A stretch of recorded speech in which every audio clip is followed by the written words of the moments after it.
trajneri i njohur serb Milovan Djorić ka hedhur dyshime për mënyrën se si Serbia u mposhtë ndaj Shqipërisë në Leskovac.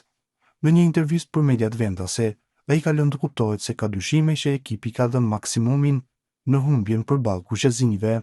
Unë isha në Leskovac e pash ndeshjen.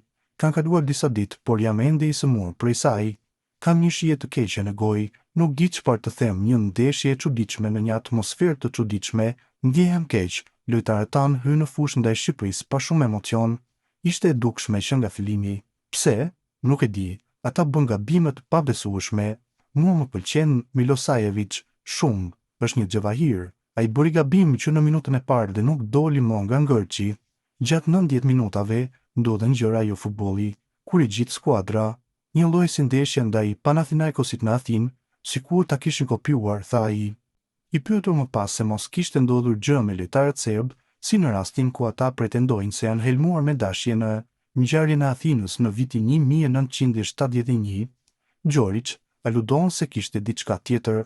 Jo, padyshim nuk i helmuan, por ishte sikur diçka kishte ndodhur.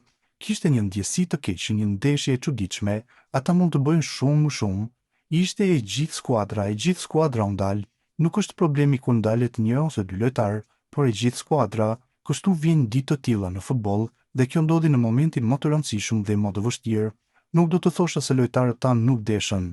Nisi keq dhe mbaroi keq. Pritej fitore, por ata ishin të friksuar për një rezultat negativ. Nuk ishin të sigurt në vetvete dhe ajo që ndodhi. Dušan Vlahović humbi rastin e 100 në pjesën e parë e çoi topin jashtë. Mitrović luftoi, por nuk krijoi asnjë rast.